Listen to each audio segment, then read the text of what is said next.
ಸರ್ಕಾರಿ ಕೆಲಸ ದೇವರ ಕೆಲಸ. ವಿಧಾನಸೌಧದ ಮುಂದೆ ದೊಡ್ಡ ಅಕ್ಷರಗಳು. ನೋಡಿದ್ರೆ ಏನ್ ನಿಷ್ಠೆ, ಏನು ಪ್ರಾಮಾಣಿಕತೆ ಅನ್ಬೇಕು. ಆದ್ರೆ ಎದುರುಗಡೆನೆ ಕಬ್ಬನ್ ಪಾರ್ಕು ಇದೆ. ಮಾಡೋದೆಲ್ಲ ಅನಾಚಾರ, ಮನೆ ಮುಂದೆ ಬೃಂದಾವನ ಅನ್ನೋ ರೀತಿ. ಪರ್ಸೆಂಟೇಜ್ ಕೇಸ್ನಲ್ಲಿ ಜನಪ್ರತಿನಿಧಿಗಳ ಅಸಲಿ ಮುಖವಾಡ ಕಳಚಿ ಬಿದ್ದಿದೆ. ಶಾಸಕ ಚಂದ್ರು ಲಮಾಣಿ ಜೈಲ್ ಸೇರಿದ್ದಾರೆ. ಬಿಜೆಪಿ ಮಾನವನ್ನ ಶಿರಹಟ್ಟಿಯಲ್ಲಿ ಕಳೆಯಲಾಗಿದೆ. ಲೋಕಾಯುಕ್ತ ದಾಳಿ ಭ್ರಷ್ಟ ವ್ಯವಸ್ಥೆಗೆ ಎಚ್ಚರಿಕೆಯ ಕರೆಗಂಟಿಯಂತೆ ಕಾಣಿಸ್ತಾ ಇದೆ.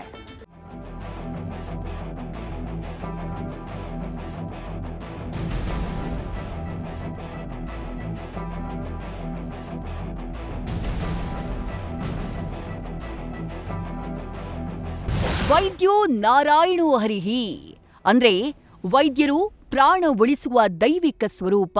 ಮುಂಡರಗಿ ತಾಲೂಕಿನ ದಿಂಡೂರು ತಾಂಡಾದಿಂದ ಬೆಳೆದಂಥ ಪರಿ ಅಚ್ಚರಿ ಮತ್ತು ಚಕಿತ ಚರಿತ್ರೆ.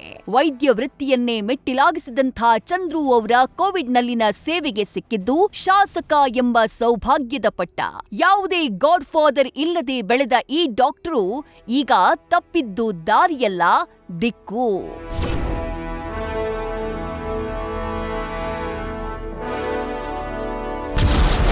ಲಂಚ ಪಡೆಯುವಾಗ ಲಾಕ್ ಆದ ಶಾಸಕ ಚಂದ್ರು ಲಮಾಣಿ. ಬಿಜೆಪಿ ಶಾಸಕನಿಗೆ ಮಾರ್ಚ್ 2ರವರೆಗೆ ನ್ಯಾಯಾಂಗ ಬಂಧನ. 2 ದಿನದ ಅಂತರ. ಇಬ್ಬರು ಬಿಜೆಪಿ ಶಾಸಕರು ಪರಪ್ಪನ ಪಾಲಾಗಿದ್ದಾರೆ. ಒಬ್ಬರದ್ದು ಹತ್ಯೆ ಕೇಸ್, ಇನ್ನೊಬ್ಬರದ್ದು ಲಂಚದ ಪೀಪಾಸು. 2 ಪವಿತ್ರ ಜವಾಬ್ದಾರಿಗಳನ್ನ ಹೊತ್ತಿದ್ದ ಶಾಸಕ ಕಮ್ ಡಾಕ್ಟರ್ ಲಂಚದ ಡಕಾಯಿತಿಗೆ ಹಿಡಿದು ಲಾಕ್ ಆಗಿದ್ದಾರೆ. ಭ್ರಷ್ಟಾಚಾರದ ಕೆಸರಲ್ಲಿ ಮುಳುಗಿದ್ದಂತಹ ಶಿರಹಟ್ಟಿ ಬಿಜೆಪಿ ಶಾಸಕ ಡಾಕ್ಟರ್ ಚಂದ್ರು ಲಮಾಣಿ ಇಂಜೆಕ್ಷನ್ ಮಾಡುವ ಆಸ್ಪತ್ರೆ ಥಿಯೇಟರ್ನಲ್ಲಿ ಕಮಿಷನ್ ಡೀಲ್ನಲ್ಲಿ ಆಪರೇಷನ್ ಆಗಿದ್ದಾರೆ. ಲಂಚಕ್ಕೆ ಜೊಲ್ಲು ಸುರಿಸಿದ ಚಂದ್ರು ಲಮಾಣಿ ಜೈಲು ಸೇರಿದ್ದಾರೆ.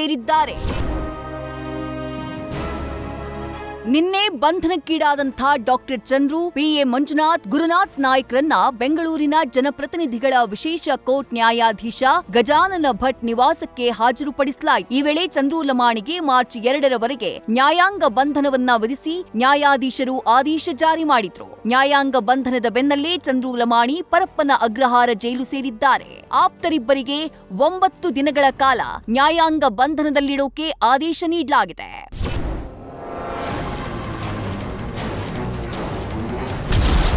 ಗುತ್ತಿಗೆದಾರನಿಗೆ ಶಾಸಕನ ಧಮ್ಕಿ ಆಡಿಯೋ ಬಾಂಬ್ ಸ್ಫೋಟ.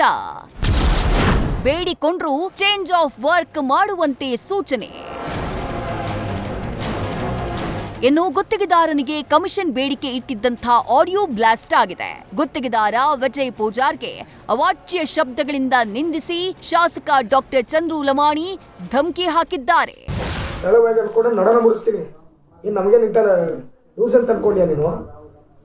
ರೀತಿ ವಿಶ್ವಾಸದಿಂದ ಹೇಳಿದ್ರೆ ಇಂಥದ್ದೆಲ್ಲ ನಾಟಕ ಮಾಡ್ತೀಯ ನೀನು, ಸುಳ್ಳು ಹೇಳ್ತೀಯ ನೀನು.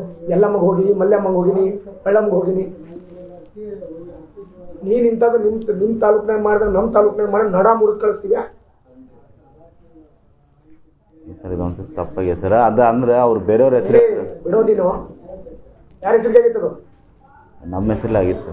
ನೀನೇನದನ್ನ ಮತ್ತೆ ಯಾಕೆ ಮಾಡ್ಬೇಕಾದ್ರೆ ಆನ್ಸರ್ ಅದನ್ನ ನಾವು 2 ಹೇಳಿದ್ವಿ ಸರ್. ಅದನ್ನ ನಿಮ್ಗೆ ಕನ್ಫ್ಯೂಸ್ ಆಗಿತ್ತು. ಏನು 2? ನನಗೇನು ಗೊತ್ತಿಲ್ಲ ಅನ್ಕೊಟ್ಯಾ ಕನ್ಫ್ಯೂಷನ್ ಮಾಡಕ್ಕೆ?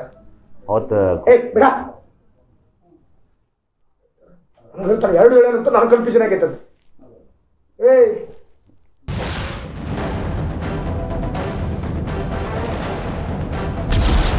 ಶಿರಹಟ್ಟಿಯಿಂದ ಬಿಜೆಪಿಗೆ ಇನ್ನೂ ಲಂಚದ ಮಾಹಿತಿ ಬಂದಿಲ್ವಾ? ಅಶೋಕ್ ಛಲವಾದಿ ವಿಜೇಂದ್ರರನ್ನ ಕೆಣಕಿದ ಪ್ರಿಯಾಂಕ್. ಕಾಂಗ್ರೆಸ್ ಸರ್ಕಾರದ ವಿರುದ್ಧ ಕಮಿಷನ್ ದಾಳಿ ನಡೆಸುತ್ತಿದ್ದಂಥ ಬಿಜೆಪಿಗೆ ಈ ಪ್ರಕರಣ ಬೂಮ್ರಾಂಗ್ ಆಗಿದೆ. ಕಾಂಗ್ರೆಸ್ ಸಚಿವರಿಗೆ ಇದೇ ಅಸ್ತ್ರವಾಗಿದೆ. ನೋಡಿ, ಇದು ನನ್ನ ಪ್ರಶ್ನೆಗಳು ಕಾಂಗ್ರೆಸ್ ನಾಯಕರಿಗೆ ಯಾಕೆ ಕೇಳ್ತಾ ಇದ್ದೀರಾ ತಾವು? ಬಿಜೆಪಿ ಬಿಜೆಪಿ ಅವ್ರಿಗೆ ಕೇಳಿ. ನಿನ್ನೆ ನಾನು ಅವ್ರ ಕಮೆಂಟ್ಗಳು ನೋಡಿದೆ. ಇಲ್ಲ ನಮ್ಗೆ ಇದ್ರ ಬಗ್ಗೆ ಮಾಹಿತಿ ಇಲ್ಲ, ಮಾಹಿತಿಯನ್ನು ತರಿಸ್ಕೊಂಡು ನಾನು ಮಾತಾಡ್ತೀನಿ ಆಯಿತಾ. ಇವಾಗ 24 ತಾಸು ಆಯ್ತಲ್ಲ. ಈಗ AI ಸಮಿಟ್ನಲ್ಲಿ ಅವರು 4 ಜನ ಯಾರೋ ಕಾಂಗ್ರೆಸ್ ಯೂತ್ ಹುಡುಗರು ಹೋಗಿ ಪ್ರತಿಭಟನೆ ಮಾಡಿದ್ದಕ್ಕೆ ಪ್ರೆಸ್ ಕಾನ್ಫರೆನ್ಸ್ ಮಾಡಿದ್ರಲ್ಲ, ಡೆಲ್ಲಿಯಿಂದ ಅಲ್ಲಿಗೆ ಮಾಹಿತಿ ಬರ್ತದೆ. ಬಿಜೆಪಿ ನಾಯಕರಿಗೆ ಶಿರಹಟ್ಟಿಯಿಂದ ಬಂದಿಲ್ವಂತ ಮಾಹಿತಿಯನ್ನು.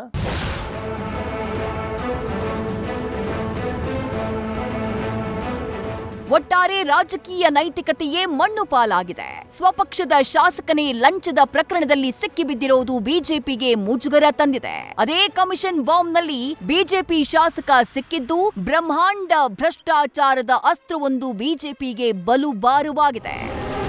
News first bureau. News first ನಿರ್ಭೀತಿಯಿಂದ ನಿಮ್ಮ ಪರವಾಗಿ.